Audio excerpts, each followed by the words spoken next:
del chat, que los voy a ir anotando en lista y bueno, podrán ir volcando sus aportes. Así que bueno, sin mucha más presentación, la vamos a invitar a Clara Olmedo, que ha sido invitada por nosotros a abrir el conversatorio de hoy. Adelante, Clara. Hola, gracias Mariano. Hola a todos, ¿cómo están? Bueno, gracias por el espacio. Bueno, está buenísimo el tema, músicas y comunidad. Yo no soy experta en esta temática para nada, pero bueno, me vengo a compartirles una experiencia, sobre todo que hice y que vengo sosteniendo con una comunidad indígena y digamos, y toda una investigación y distintos aprendizajes que se desprenden de eso, ¿no? Como que lo mío fue más desde la práctica hacia lo teórico, como una experiencia y luego tratar de encontrar las conceptualizaciones y demás cosas que me ayuden a sostener o a entender qué fue un poco todo el proceso que fuimos atravesando.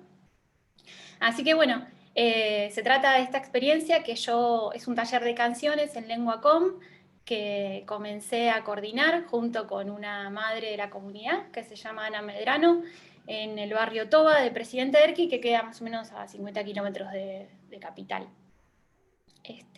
Ahí, digamos, yo ya estaba yendo al barrio, entonces, digamos, surgió un poco de esto, ¿no? De cuando uno empieza a ir a un barrio por, no sé, bueno, empecé a ir porque estaba investigando para la tesis, y nada, cuando llegaba es muy común en esta comunidad que las mujeres arman en el patio, empezás a tomar mates, conversás, y bueno, y surgió esta cuestión por parte de Ana, justamente de contarme que estaba preocupada porque ya los chicos, los más chiquitos, estaban perdiendo la lengua originaria, porque bueno, nacieron todos acá en Buenos Aires. Esta es una comunidad que se formó a mediados de los 90. Ella y su compañero vinieron siendo jovencitos, tenían más o menos 20 años, y así vinieron más parejas jovencitas que estuvieron en distintas partes hasta que lograron que les donen estas tierras y armarse ahí como una comunidad indígena, con su personería jurídica y toda la cuestión, que se llama Davia Saiki. Pero bueno, como los hijos y las hijas nacieron todas ya acá y la gran mayoría fueron becados por la Fundación de Agustín Pichot para ir a una escuela privada que está enfrente del barrio, como nada, cuestiones que tienen que ver con el ocultar la identidad, la vergüenza que genera, de hecho el bullying también que les generaba, les decían que eran los tobas o bueno, estas cuestiones, motivos por los cuales se empezó a perder la lengua, que dejen de hablar en su lengua. Entonces Ana estaba preocupada por esto y me propuso de si hacíamos algo, ¿no? Algún tipo de encuentro, taller y lo que sea. Entonces, bueno, nada, yo le pregunté a ella qué quería hacer o qué sabía, o sea, como, bueno, si sabía la lengua, yo no sé hablar en lengua com, no sé hablar en ninguna lengua indígena. Y me dijo que, bueno, que canciones, que ella sabía algunas canciones y que podíamos buscar y aprender más, que hay un coro que se llama el coro Toache Lalapi, que es un coro que tiene como 60 años ya casi, que tiene muchos discos, así que también podíamos sacar canciones de ahí y ella enseñársela a los chicos de la comunidad. Y bueno, y así empezamos, ¿no? Juntándonos una vez por semana, en una suerte, digamos, de coordinación compartida, abierto para todos los que quisieran venir, donde Ana, digamos, es quien tiene el conocimiento, posee ese conocimiento y lo transmite a su comunidad. Y yo acompaño todo lo que va sucediendo, ¿no? En eso, porque bueno, se empiezan a mover cuestiones que tienen que ver con el reencuentro identitario, la resistencia que esto genera, también el fortalecimiento por parte de ella como coordinadora y sostener ese espacio, cuestiones que hacen a la memoria ancestral de los pueblos también y todo el dolor que, o sea, digamos, muchos años de estar tapando todo eso. Entonces ir a abrir ese espacio, bueno, contenido, ¿no? Sostenido en algún tipo de encuadre y de acompañamiento. Un poco fue esa, en la medida de mis posibilidades, mi tarea, digamos. Así que bueno, empezamos en el 2013, juntándonos una vez por semana, Los chicos empezaron a aprender las canciones, con las canciones, las letras, que cuentan cosas de la tierra natal, ¿no? Por decirlo de alguna manera, cosas que tienen que ver con las estaciones, los ciclos, las costumbres, la cultura, la cosmovisión. Y de ahí como surgían preguntas, ¿no? Como la canción de la comunidad, como decía Mariano, este patrimonio, lo que es propio de la comunidad, como también como disparador de todo un mundo alrededor de esa canción, no solo quedarse en la canción y la pronunciación y cada una de las palabras, sino todo lo que sale de ahí. Las canciones son muy simples, tienen pocas palabras, tienen una o dos frases que se repiten, pero de pronto en esas dos frases está contando algo, no sé, por ejemplo, que siempre doy este ejemplo porque me parece muy gráfico, como que cuando la flor del lapacho está madura, justo en esta época, ¿no? Que cae en el río, en el Bermejo, por ejemplo, que es el río más característico del pueblo Com, ya la comunidad sabe que entonces sube el dorado, que es el pez, a comerse esa florcita, y ahí es cuando lo pueden pescar. Con esa canción que dice que tiene dos frases, se llama la canción del lapacho justamente, se aprende eso, ¿no? Que bueno, que entonces parte de la alimentación tiene que ver con el dorado, que en esta época del año es la primavera, caen las hojas, sucede eso. Otra manera de vivir muy alejada de la realidad en que esta comunidad se encuentra, ¿no? Porque bueno, es una comunidad implantada, así que bueno, tiene que ver un poco con abrir y reconectar con todo un mundo que los adultos de algún modo perdieron, tuvieron que dejar atrás y los niños nunca llegaron a conocer. Entonces ahí se encuentran, digamos, 2 o 3 generaciones en una canción, en la lengua originaria. Y además esto que tiene también estas canciones es el hecho de que al ser como repetitivas y tal, es fácil sumarse, fácil incorporarse. Los chicos, algunos más tímidos, no se animaban a entrar y miraban por la ventana, pero cantaban, como que son pegadizas, o sea, es como que son accesibles, como amigables. Si bien a veces cantábamos y nos reíamos porque nadie entendía bien cómo se decía, qué quería decir y yo qué sé, era potente un poco lo que sucedía. Así que yo no sé si quieren, porque a veces me parece más fácil como mostrar un videito corto que dura más o menos 3 minutos, le estaba contando a los chicos recién, es un videito que quizás cuando Patricia Pelizari tuvo un video de experiencias comunitarias para un congreso, no me acuerdo, hace un par de años, ¿se acuerdan que había que mandar un videito de 3 minutos? Bueno, es ese videito que resume un poco cómo empezamos. Eso, Clam de Brasil. Gracias. Entonces, bueno, ese video como para ilustrar, y bueno, el proceso de esto fue creciendo, ¿no? O sea, después también vino por parte de Ana la propuesta de grabar el disco, como una manera de tener algo concreto a donde volver a revivir esa experiencia y también algo para compartir. Esto es una comunidad que es muy abierta, recibe muchas personas, y ella me decía esto, cada vez que viene alguien yo le cuento que estamos haciendo un taller de canciones, pero no tengo nada para darle. Qué sé yo, ella si va a alguien le regala una lechucita de arcilla, le puede vender una canasta, un telar, pero con esto dice, no, ¿por qué no hacemos un disco? Bueno, como si fuera tan fácil.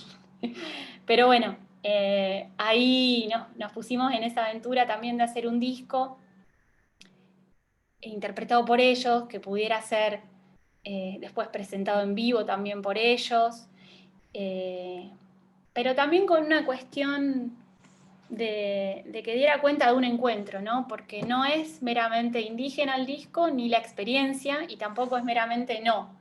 No, tiene que ver con esto, con la experiencia de mía, o sea, mi experiencia estando ahí, como uno de algún modo modifica cosas. Y está bueno como ser responsable con eso, ¿no? Y cómo se modifica también en las sonoridades y en lo musical. Como en la comunidad, la única persona que tocaba instrumentos es Jorge Máximo, que toca el biqué, que es el violincón. Los instrumentos que están en el disco sí fueron ejecutados por músicos que no son indígenas, charango, ronroco, guitarra, bueno, arpa de boca, algunos accesorios, percusión y todo eso.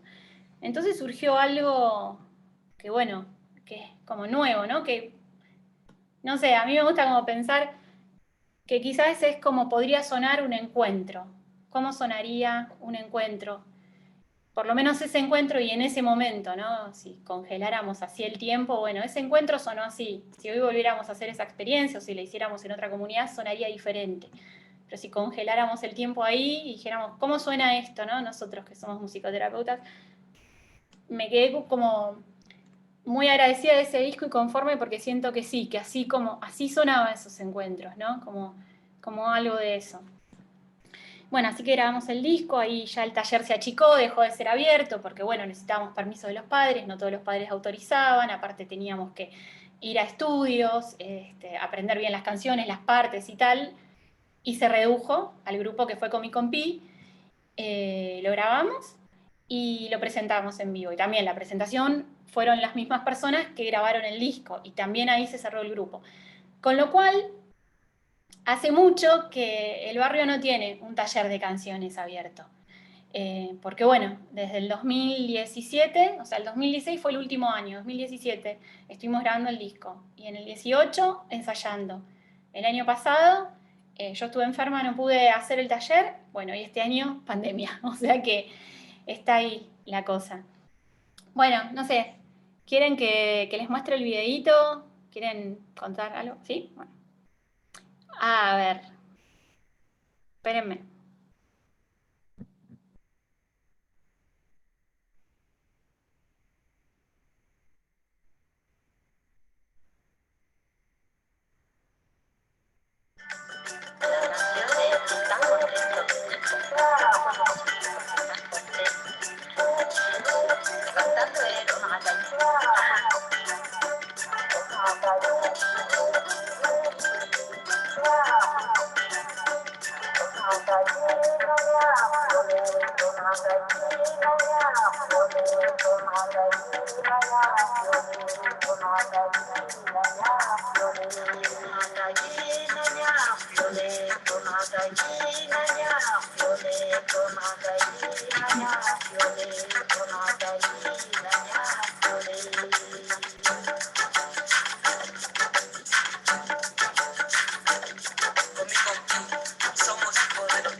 Ahí está.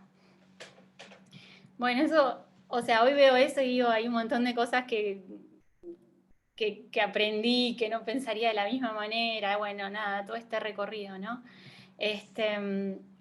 Y bueno, no sé, pasaron un montón de cosas, no fue todo lindo, fue duro también, digamos, y sobre todo porque gran parte del grupo se conformó con adolescentes que son hijos y hijas de Ana, y generaba mucha cuestión esto de mucha resistencia por momentos, sobre todo cuando estábamos más cerca de la fecha de la presentación o cuando estábamos más cerca de lograr los objetivos o tener el disco.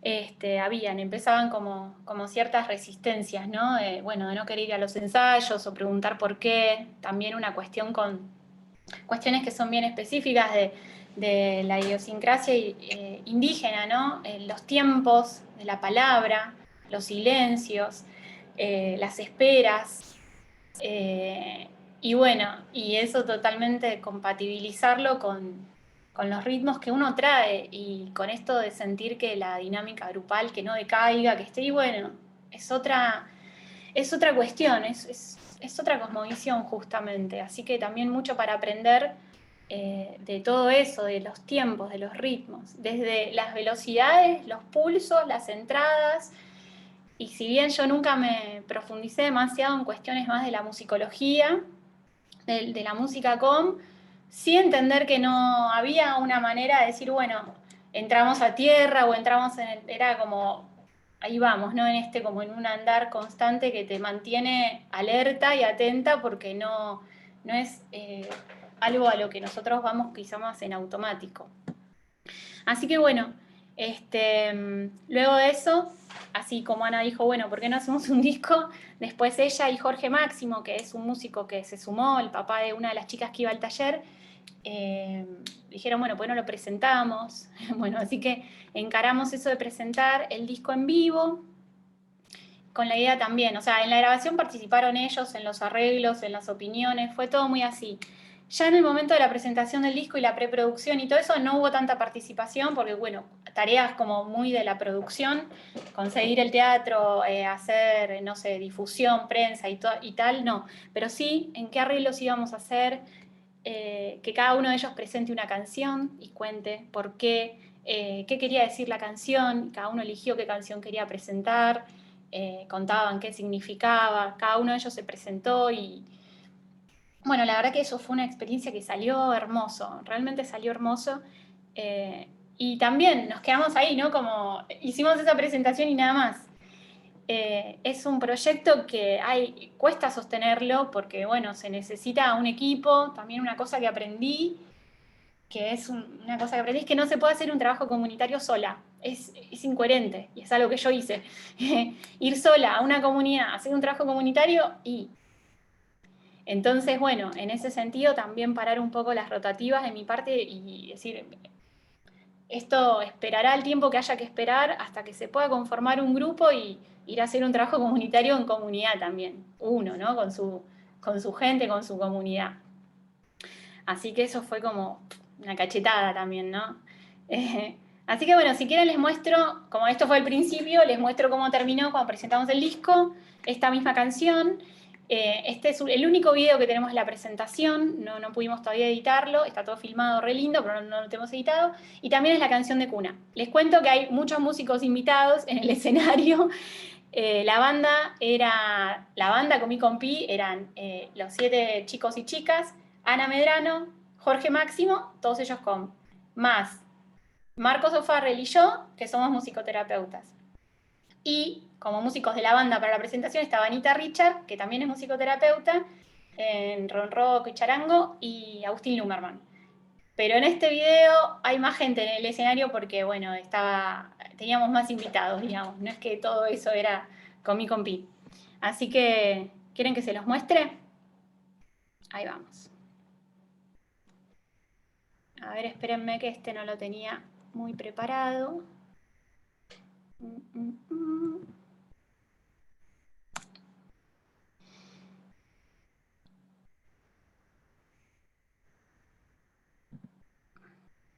A ver.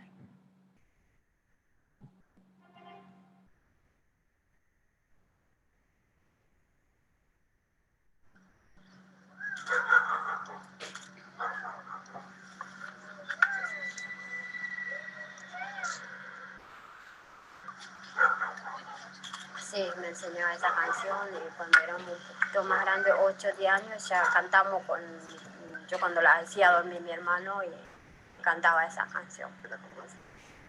La canción de cuna, que sea Boche, Alcohólica Boche, eso es lo que cantamos. Oche, Alcohólic, Oche, Alcohólic, Oche. Oh, oh, oh, oh, oh,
Bueno, eso.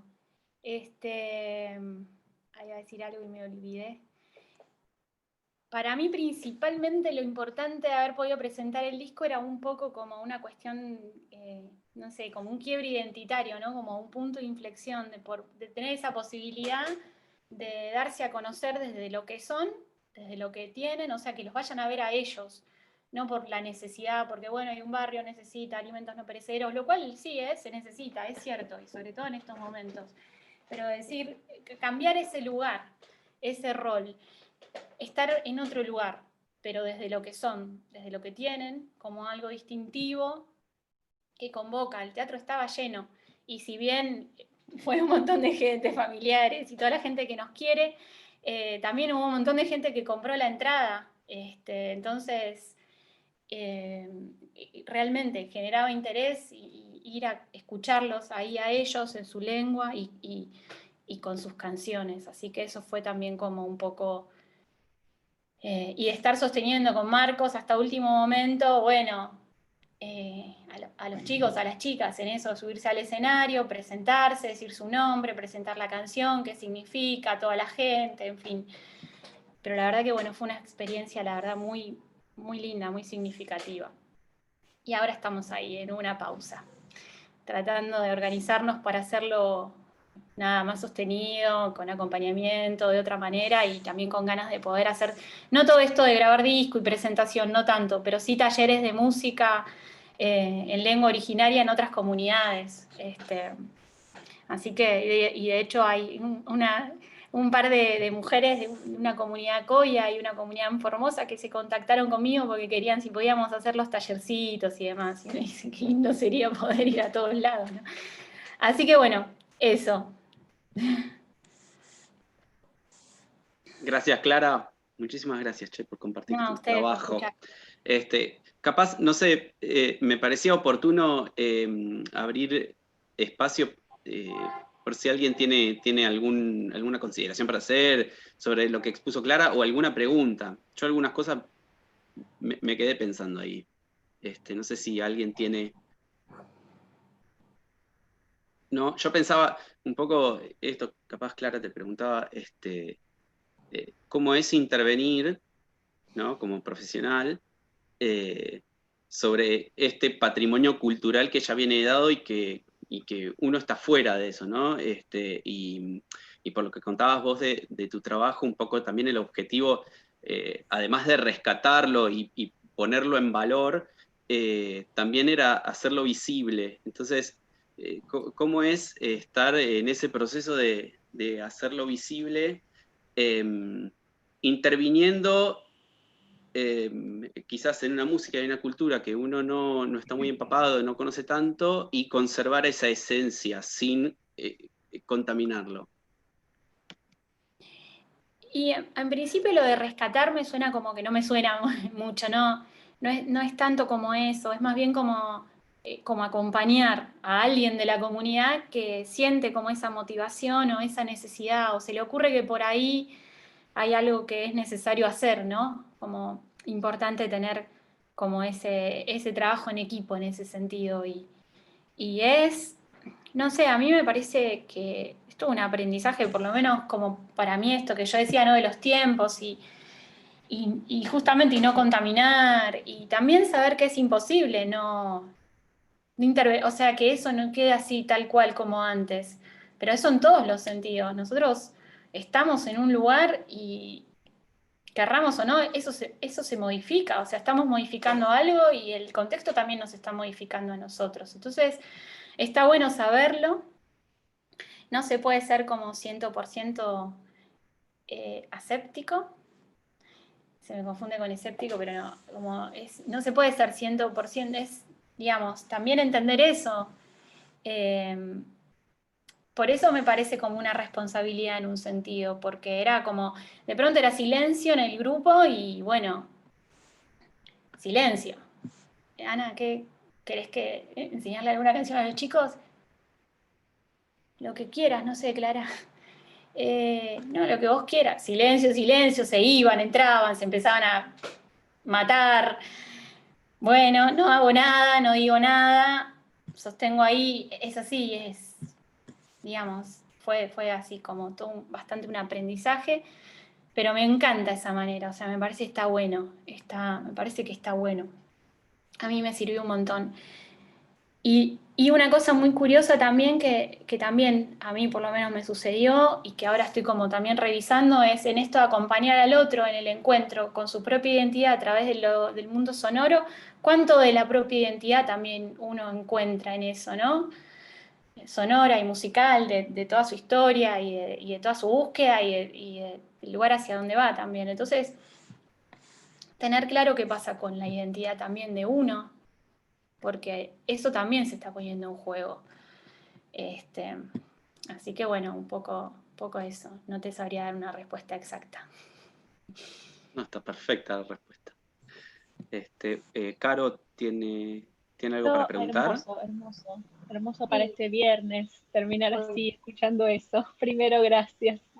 Que me surgieron como un montón de preguntas, porque obvio, pero si nos podrías contar algo, vos al principio dijiste esto que la construcción de la cosmovisión a través de las canciones y cómo esa canción hablaba de un nacer, de un ser y estar en un espacio y un algo que hacer en función de ese contexto al cual remiten los orígenes de esta comunidad.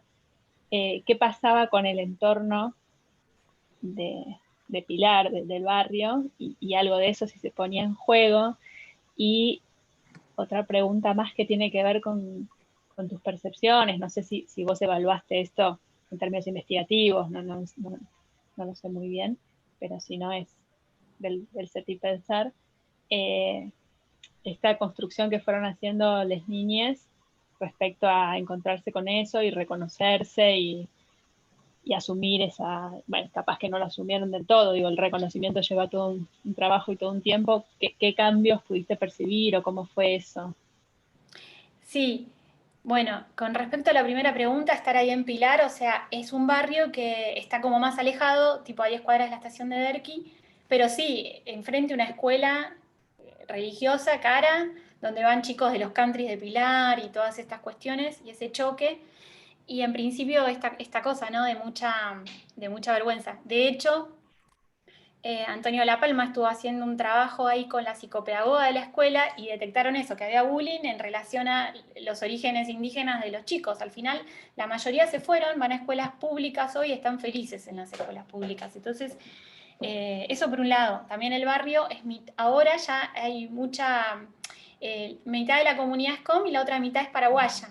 Y ellos se llaman los paraguacom o algo así se llaman. Ya es como que, bueno, ahí todos los hijos que tuvieron ya como que va perdiendo de alguna manera, o no sé.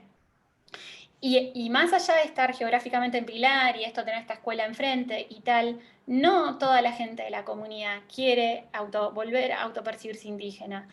Y hay un tema importantísimo también con el tema de la iglesia evangelista. Hay 3 en el barrio. Jorge Máximo, que es quien toca el embiqué, es pastor de una de esas iglesias y su familia no lo apoyaba con estar en Comí Compí, porque era como, no sé, un poco, ¿cómo se dice cuando, bueno, digamos, era de lo mundano, ¿no? De cuestiones que no tienen que ver, si bien la iglesia evangelista tiene su Biblia en la lengua com, y tienen cantos y tienen danzas que hay mucho sincretismo, pero bueno, una cosa es dentro de la iglesia, otra cosa es por fuera. Habíamos generado un espacio de encuentro que no era la iglesia. Eso estaba generando malestares, que estuvieron todo el tiempo, hicieron que Jorge se tuviera que ir del grupo, de hecho.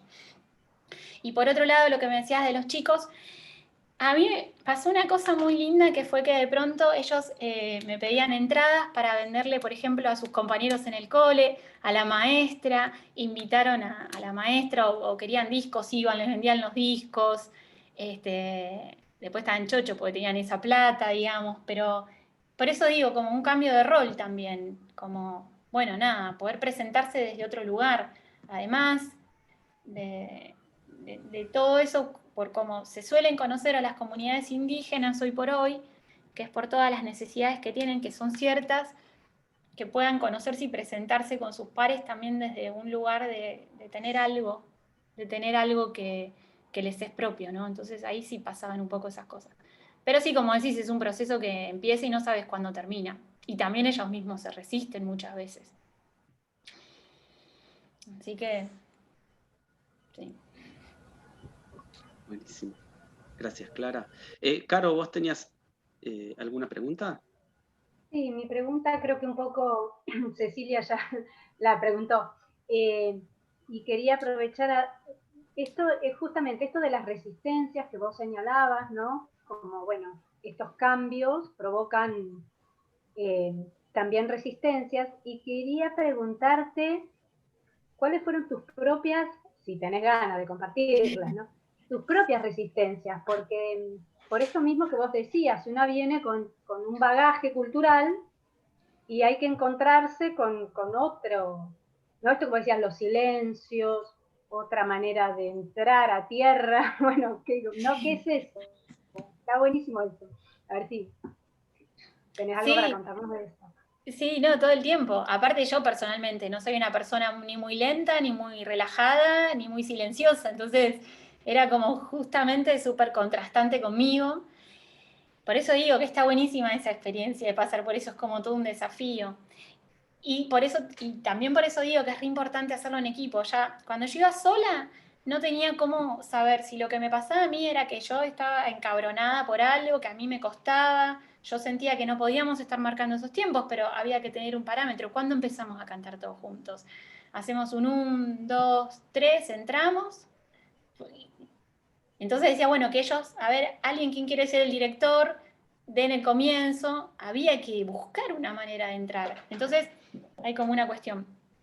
Pero cuando empecé a ir a coordinar, que fueron más las épocas ya de los ensayos con Marcos, y fue buenísimo, porque era como otra mirada desde la musicoterapia, inclusive él es músico, trabajó con el pueblo mapuche también hace muchos años. Entonces tenía como esta cuestión de unir un poco estas cuestiones. Y sí, nos agarramos la cabeza los dos. Bueno, la importancia, ¿no?, de la supervisión, del acompañamiento, porque son cosas nuestras que no tenemos que ponerlas ahí, pero están. Entonces, ¿cómo haces? O llegar recontra lejos, con poco tiempo, y tener que empezar a buscarlos a todos, y decir, por favor, estén ahí, porque tenemos poco tiempo, porque se hace de noche. Empezar a buscarlos por todos lados, iba uno, se iba el otro, se perdía, no ponernos mala onda, en fin, como cosas así, ¿no? Sí, fue, por momentos era, y sobre todo cuando ya se acercaba la presentación, que teníamos una presión, un compromiso, ya perdió un poco ese dispositivo musicoterapéutico de la flexibilidad y la apertura. Y ahí sí, aparecieron cuestiones más difíciles. Buenísimo. Gracias, Clara. Muchísimas gracias. Gracias a ustedes. Bueno, por ahí ya le vamos pasando un poco la palabra a Fernando, así no se nos hace tan larguísimo el Zoom de viernes tan tarde.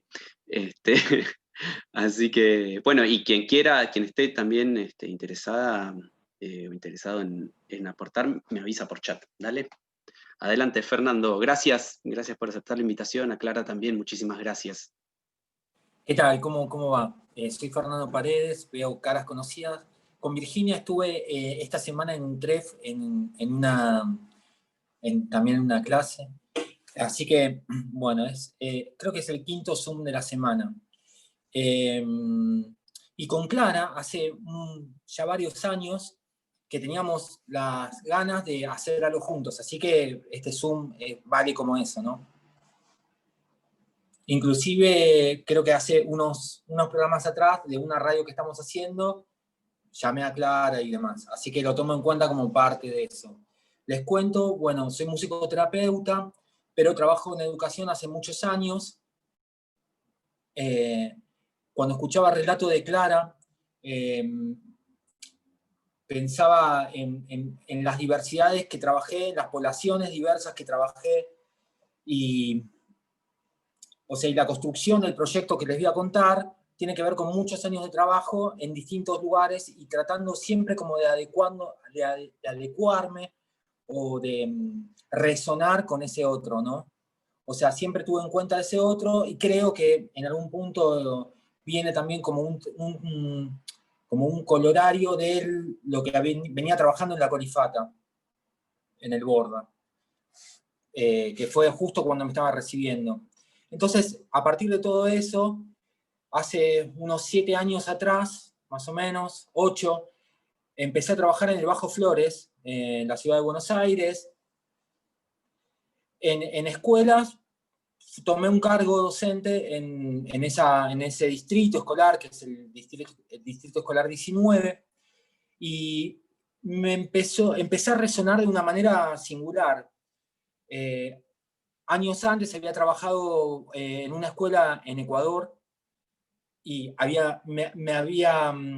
también estaba resonando con algo de Latinoamérica y demás, y cuando volví me fui a trabajar al sur, me fui a trabajar en una escuela, pero de frontera, en la localidad de Loncopué, una escuela de población mapuche.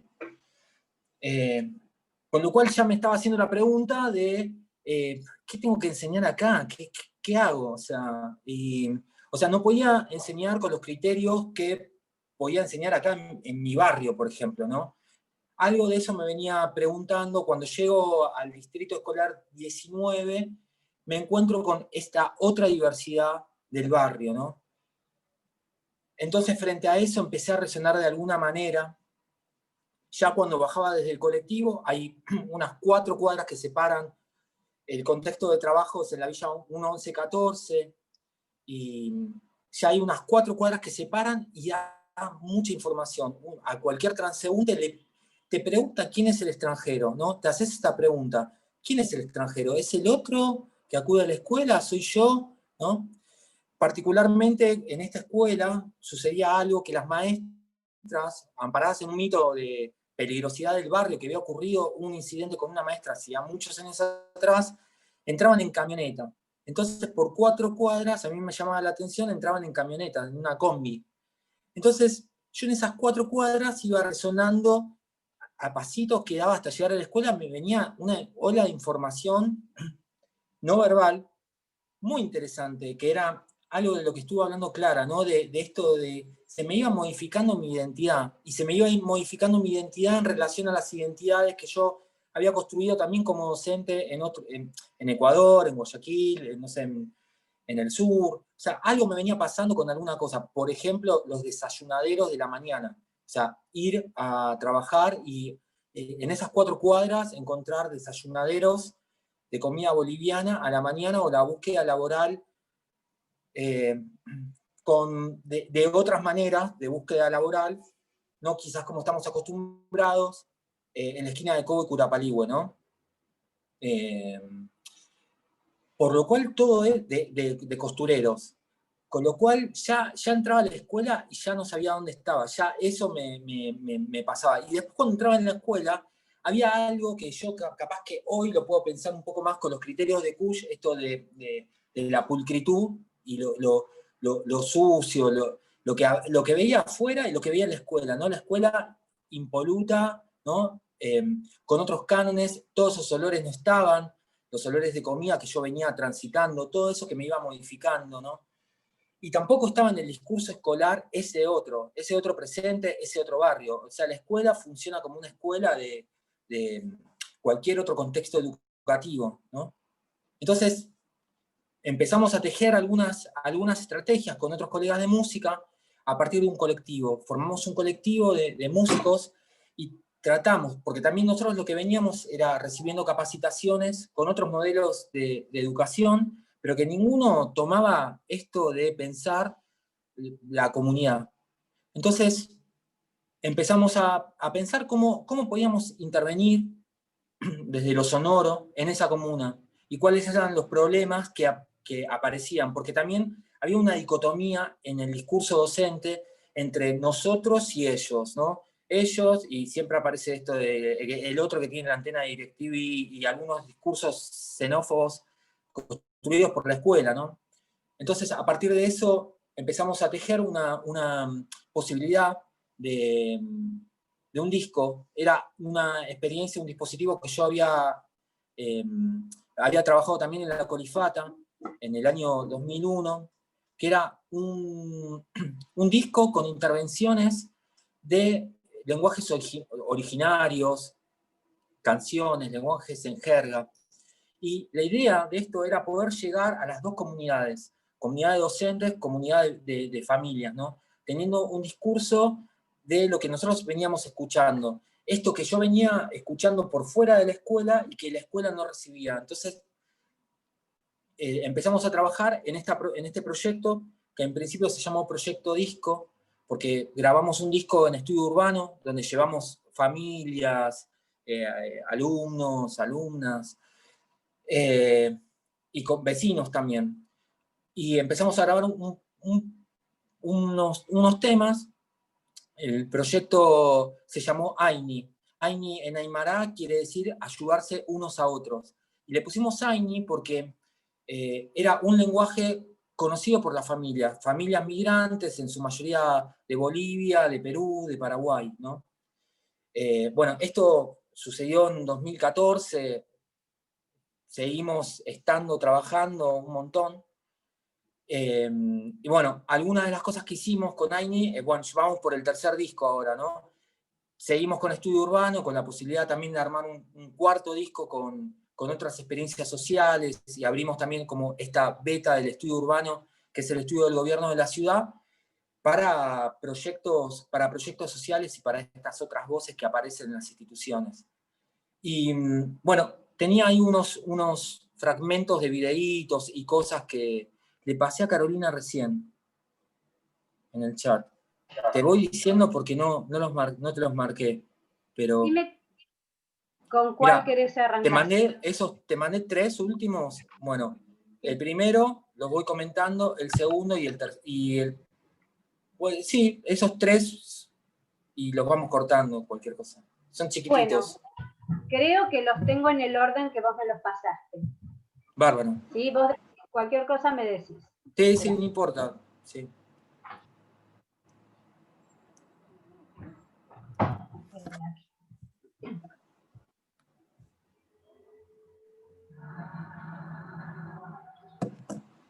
¿Con ese arrancar?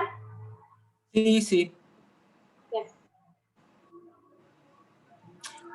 Me pareció, bueno, eso es una intersección de calles del barrio, y me pareció interesante, no sé si lo querés repetir, ahí yo lo vi, pero... Bueno, es una mamá cargando a un niño en un aguayo, ¿no? Pero la modalidad, cómo lo envuelve en el aguayo, en el lugar donde lo hace, bueno, el aguayo mismo, ¿no? Entonces, partiendo de eso, o sea, son pequeñas cosas que el barrio me iba como... ¿se escucha mi voz? Sí, Fer. Ah, bueno. Pequeñas cosas que el barrio me fue como imprimiendo a mí de una mirada diferente, ¿no? De este otro cultural, de esta otra apropiación de la cultura de otra manera y que en la escuela no está, ¿no? Lo paso de vuelta. Sí, es breve.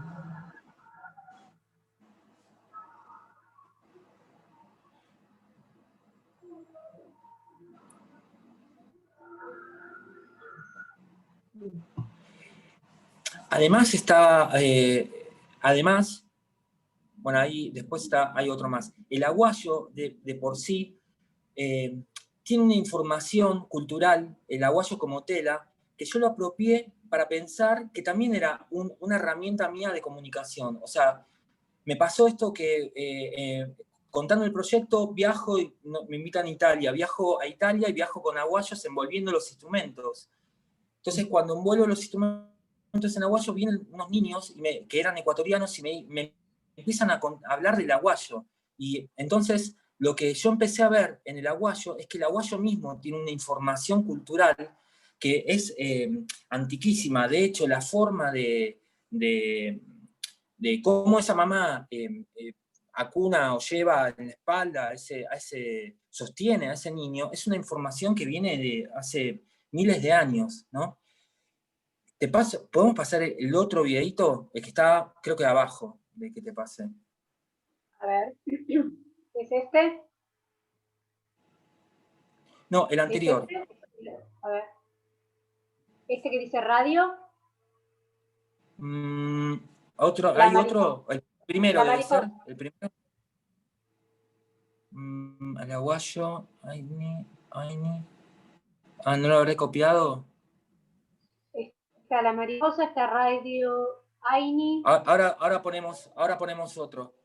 ¿No hay uno más? Bueno, El mirá, último. lo busco. Lo busco a ver si está. Espera. Si me lo pasé. Bueno, Eh, el otro que había pasado es un video de Día de Muertos. Se llama Día de Muertos. Muy particular porque en la escuela, en donde estoy, los niños iban disfrazados el día de Halloween y las maestras le decían, no, rotundamente, no, no, Halloween no. Claro, pero es un sincretismo con el Día de los Santos y de los Muertos. Es una tradición cultural latinoamericana donde se hace pan de el tantahuahua, creo que se llama. Es un pancito que se come unos días antes con los muertos. O sea, y se lleva eso luego al cementerio. Eso es, la imagen que tenía era dos niños cantando y tocando sikus en el cementerio de Bajo Flores, ¿no? Tuve una información, ahí va, a ver. Ese.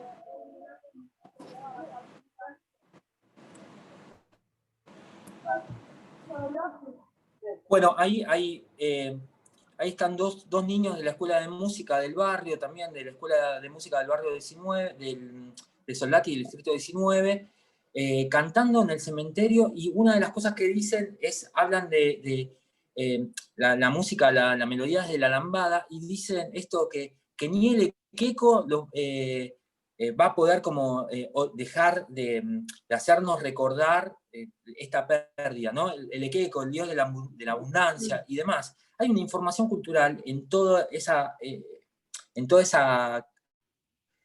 información, en todo eso que traían los alumnos a la escuela, que la escuela empieza como a vedar, ¿no? Entonces la idea de grabar Aini tenía que ver un poco con devolverle esta información a la escuela y generar un puente de diálogo entre esta población. Entonces, a partir de eso, empezamos a juntarnos con este colectivo y grabamos este disco que está en este video que se llama La Mariposa. Ahora sí, ponemos. Ahí va.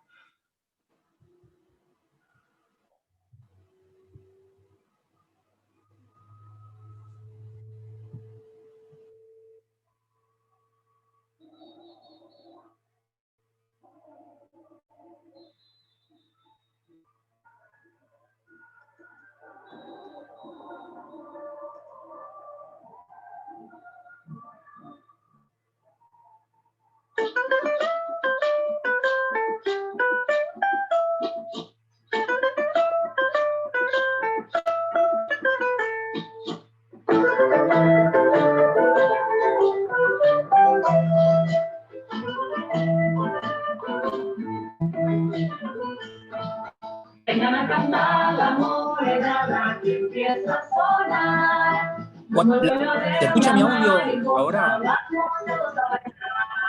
Vengan a cantar la morena que empieza a sonar. Como el vuelo de una mariposa, vamos todos a bailar. Con las manos, con los pies, la morenada, la morenada. Con las manos, con los pies, la morenada, la morenada. Bueno, ¿ahí se escucha mi audio?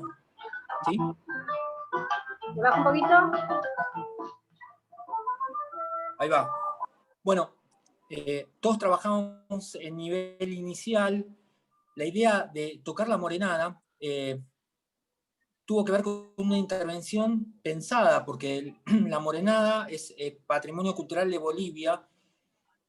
Pasó que una vez pongo una versión de esta morenada y escuché vi que una niñita bailaba, movía los pies, las manos, como decía la canción, pero además noté que la canción lo que fue generando fue una apropiación cultural identitaria de cada escuela donde pasamos, ¿no? De hecho, tiene un montón de reproducciones y demás.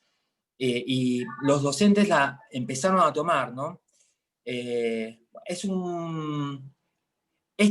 video está filmado en el medio de un festejo tradicional del barrio, que es el festejo de la Virgen de Copacabana, ¿no? Esto se da en dos lugares, uno es en el Obelisco y otro es en el barrio.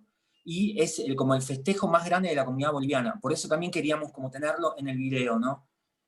El proyecto AINI siguió tejiendo distintas estrategias con otros del barrio, con otras instituciones, porque también la escuela lo que funcionaba era de una manera muy cerrada, como si fuera una isla, ¿no? A partir del proyecto se fue tejiendo estrategias con las instituciones vecinas, con el centro de salud comunitario, con el jardín que dependía de otro ministerio, o de desarrollo social, por ejemplo, o con la escuela que estaba al lado. Entonces, a partir de la estrategia de grabar el disco, se fue generando un entramado tejiendo desde lo sonoro, ¿no? Otras posibilidades. Ahora, en el contexto de pandemia, frente a que no estamos yendo a las escuelas, también la posibilidad de comunicación era otra, y empezamos a hacer Radio AINI, que también es una experiencia donde participan los vecinos, participan los docentes, la familia, los niños. Así que, bueno, tengo un fragmento, el último que te pasé, que es sobre lo afro.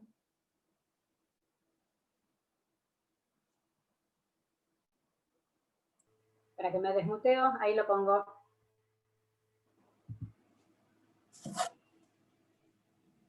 Radio AINI, un puente sonoro entre cada casa.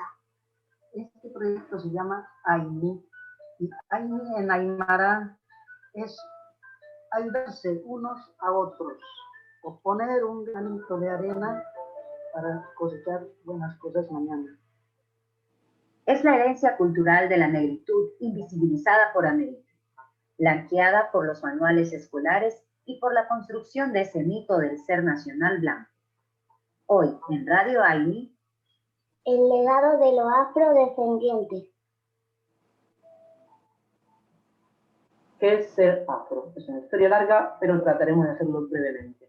Cuenta la historia que hace muchos años atrás han llegado barcos de África con mujeres y hombres esclavizados y esclavizadas, traídos a América para trabajar obligatoriamente. Estas personas han tenido hijos e hijas que hoy tienen sus descendientes en estas tierras. Entonces nos preguntamos, ¿todos los afros son negros o negras? No, porque también tuvieron hijos e hijas con personas que ya vivían en estas tierras, y de ahí surge el mestizaje. Es decir, tener hijos de una persona afro o una persona no afro, es decir, una persona negra con una persona no negra. Y ese hijo también, o hija también, puede reconocerse como afro. La historia de los esclavos, esclavizados y esclavizadas, que es un poco triste también, resulta que hoy en muchos países no se los reconoce, como por ejemplo Argentina. ¿Hay negros en Argentina? Pues sí, yo soy uno de ellos, me llamo Sebastián, me da gusto saludarles y contarles un poquito de esta historia, y le dejo mis saludos a los oyentes de Radio AINI, y espero que puedan indagar sobre su identidad y saber de dónde vienen y quiénes son, para entender también sus raíces. Radio AINI, un puente sonoro entre un poco cada... Fragmento del libro de Liliana Moró. La intención justamente de Radio AINI es construir unos nuevos posibles de estos manuales escolares que los vinieron contando esta blanquitud, ¿no? Vinieron blanqueando toda nuestra información de identidad. y nos dijeron que veníamos bajando de los barcos, y cosa que no es así. Así que, bueno, pueden contactarse con las redes de AINI y seguir como conociendo lo que vamos haciendo, y los quería invitar a una charla que vamos a tener la semana que viene con docentes del mundo. Así que, a ver si tengo por acá. Esperen, ahí va. Es el miércoles 21, tenemos una charla con distintos docentes. Muchos tienen máster en musicoterapia, de distintos lados, de Ecuador, de Europa. Y bueno, la intención es poner en diálogo docentes del mundo con una misma problemática, que es volver a la escuela, ¿no? Así que, bueno, les agradezco un montón por participar. Y si lo pueden pasar, sería genial. Dale, buenísimo, Fernando. Sí, dale. Yo lo tengo ya ahí, vos me lo mandaste y ya lo pasé, así que después difundimos de una. Muchísimas Genial. Gracias. No sé si alguien tiene alguna pregunta para Fernando o algún aporte para hacer.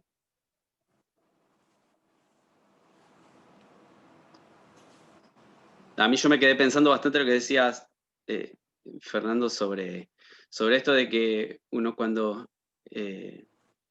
se zambulle dentro de una cultura, ¿no?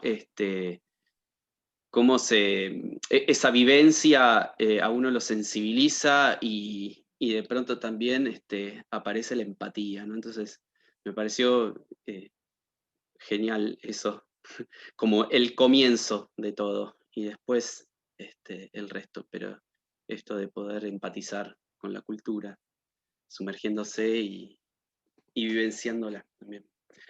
Así que bueno.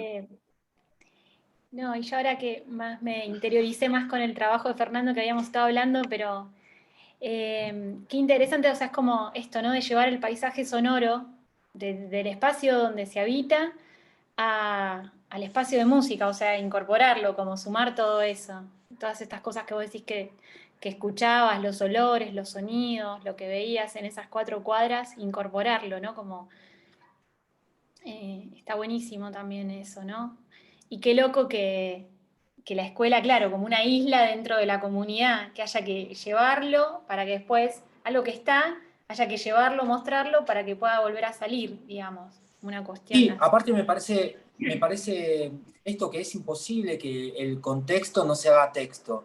O sea, en nuestras aulas no están cerradas, o sea, nuestras aulas están abiertas, o sea, están abiertas a todo lo que traen los alumnos que están ahí, pero también lo que traemos nosotros, y también lo que empieza a resonar, ¿no? De todo ese espacio.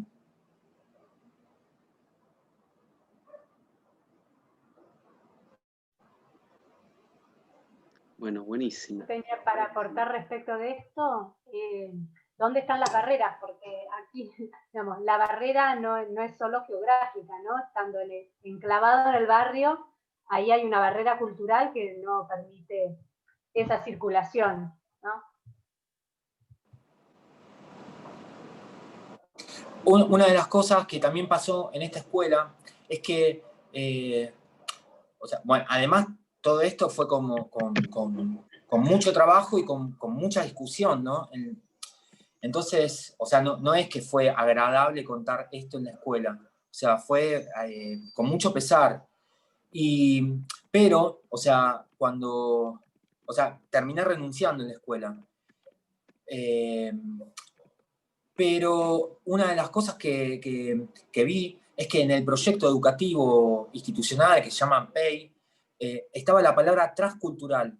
Entonces yo dije como, bueno, listo, renuncio, pero este fue mi logro. O sea, yo escribí la palabra transcultural y creo que con todo el ejemplo de AINI, o sea, la escuela lo tomó. O sea, pensar lo transcultural es esta aproximación, además de que, por ejemplo, lo que hicimos era como, no sé, el festejo de la Pachamama o el Inti Raymi, la fiesta del sol, el 21 de junio, lo hicimos en la escuela. O sea, cosas que no son una celebración menor para para estas comunidades, ¿no? O sea, qué sé yo, a la mañana hicimos ahumar la escuela, cosa frente a la bandera argentina y todo lo que significa, o sea, fue como muy, muy fuerte, o sea, la imagen, ¿no?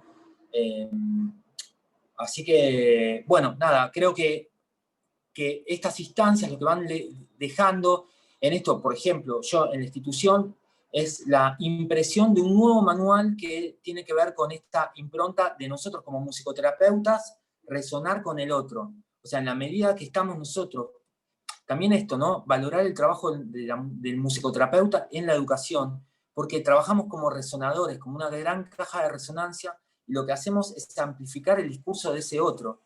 Entonces, lo que me parece que ahí se logró con Aini es generar un puente, bueno, es el tema que tenemos ahora, el leitmotiv de la radio, un puente entre la escuela y la casa, diferente, ¿no? O sea, hay otra circulación de información.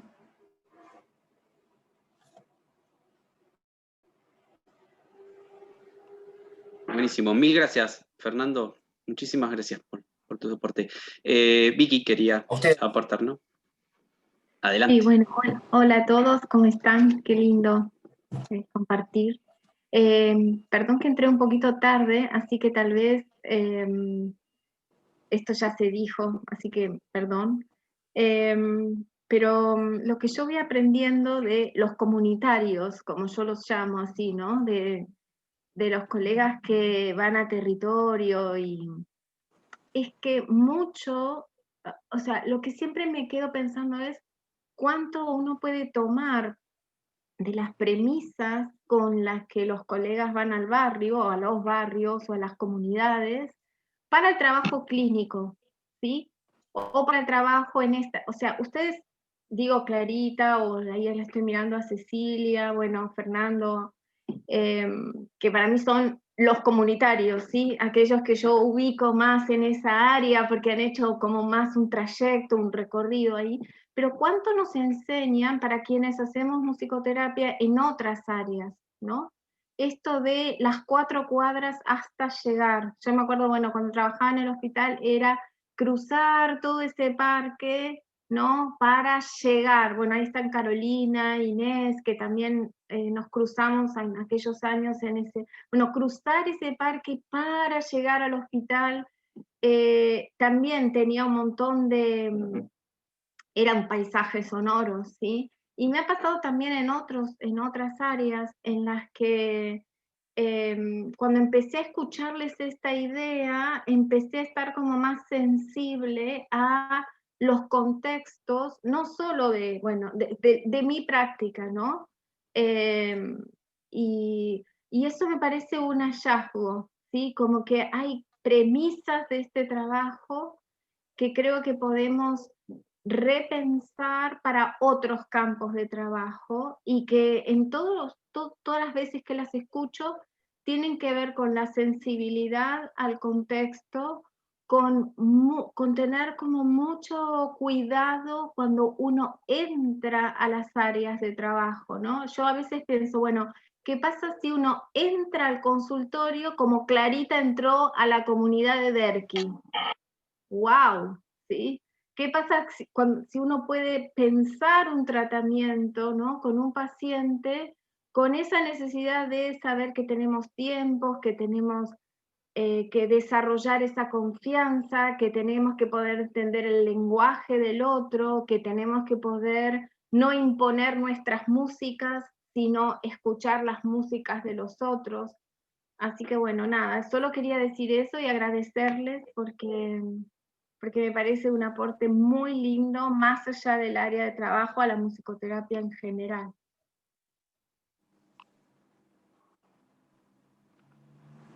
Gracias, Vicky.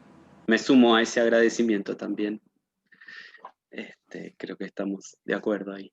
Así que bueno, colegas, si nadie más tiene algo para aportar, daremos por concluido el conversatorio de hoy. A cenar y buen fin de semana. Muchísimas gracias a Clara, a Fernando, mil gracias por venir a aportar riquísimo material y riquísima experiencia. Así que bueno, buenas noches, por favor. Buenas noches para todas, para todos. Y bueno, vamos a subir a YouTube próximamente un conversatorio. Que tenga buena noche. Chao, hasta luego.